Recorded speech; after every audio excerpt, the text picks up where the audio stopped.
देश में कानून व्यवस्था पे हम लोग लगातार सवाल खड़े करते रहे। ये हम ही लोगों के सवाल खड़े करने का परिणाम है कि सरकार की नींद खुलती है और सरकार नींद से जागती है। प्रदेश की राजधानी में ही मंचलों को खुली छूट मिल गई। जिस तरह से वो वीडियो में दिखाई दे रहा है कि उस बेटी को अपमानित करने का प्रयास किया है, और ये अपमान सिर्फ लखनऊ में नहीं पूरे प्रदेश में हो रहा है। हम तो लगातार मांग कर करके थक गए, अब तो थक ही गए, क्योंकि मुख्यमंत्री सुनना ही नहीं चाहते। अभी तक तो कहीं दिखाई नहीं दे रहे, और ऐसे लोगों पे कार्रवाई हो, ठोस कार्रवाई हो। अब तो मुख्यमंत्री की देखिए छाया में, छत्र छाया में सब चीजें उत्तर प्रदेश में हो रही है। देश में कानून व्यवस्था पे हम लोग लगातार सवाल खड़े करते रहे।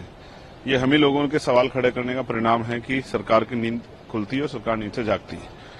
ये मंचलों को इस तरह की छूट मिली है, एंटी रोमियो स्क्वाड, बड़े दावे हुए, बेटी बचाओ बेटी पढ़ाओ, और उसका सच ये है कि प्रदेश की राजधानी में ही मंचलों को खुली छूट मिली है। जिस तरह से वो वीडियो में दिखाई दे रहा है कि उस बेटी को अपमानित करने का प्रयास किया है, और ये अपमान सिर्फ लखनऊ में नहीं पूरे प्रदेश में हो रहा है। तो हम तो लगातार मांग कर करके थक गए, अब तो थक ही गए, क्योंकि मुख्यमंत्री सुनना ही नहीं चाहते।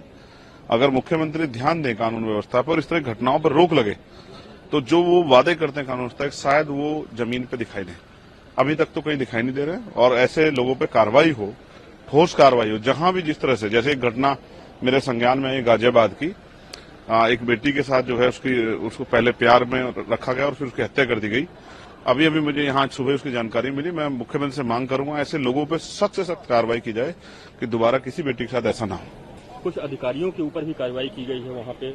ये जो जनता में आक्रोश हुआ, उसके बाद जो है सरकार को कार्रवाई करनी पड़ी। मैं तो कह रहा हूँ निचले स्तर के जो कर्मचारी, उस पर कार्रवाई करने के बजाय जो जिले लेवल पे कर्मचारी बैठे हैं, अधिकारी बैठे, उन पे कार्रवाई की जाएगी। तो देखिए, ऊपर कार्रवाई होगी तो नीचे वाले सब ठीक हो जाएंगे। जब ऊपर वालों पे कार्रवाई नहीं होती और नीचे वालों पे कार्रवाई होती है, नीचे वाले तो वही काम करते हैं जो ऊपर के लोग कहते हैं। तो डिस्ट्रिक्ट लेवल के अधिकारियों पे कार्रवाई हो, तब जाके ये खाना पूर्ति करो, निचले अधिकारियों पर कार्रवाई ना की जाए, ऊपर के अधिकारियों पर कार्रवाई की, क्योंकि उन्हीं की देखरेख में जिला चलता है। और प्रदेश की राजधानी का मामला, क्या छवि बनेगी देश में अगर उत्तर प्रदेश की राजधानी में महिलाएं सुरक्षित नहीं। और हम भी उत्तर प्रदेश से आते हैं, नगीना लोकसभा से हम लोग आते हैं, सहारनपुर के रहने वाले, तो हमें उत्तर प्रदेश की बहुत चिंता है।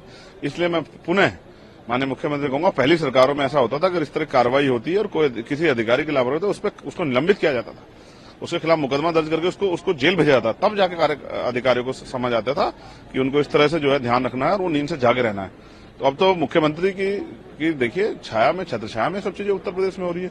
तो मुख्यमंत्री जी को उसका कठोर संज्ञान लेना चाहिए और नीचे ऑर्डर करने चाहिए सभी जिलों में, अगर महिला उत्पीड़न कोई भी घटना हो तो उस पर जाति धर्म से ऊपर उठ के ठोस कार्रवाई की जाए, किसी अपराधी को बचाना जाए, जो सत्ता पक्ष का हो चाहे विपक्ष का हो, सब पे गजब की कार्रवाई हो, जिससे कि आरोपियों के और मंचलों के हौसले जमी दज हो जाए।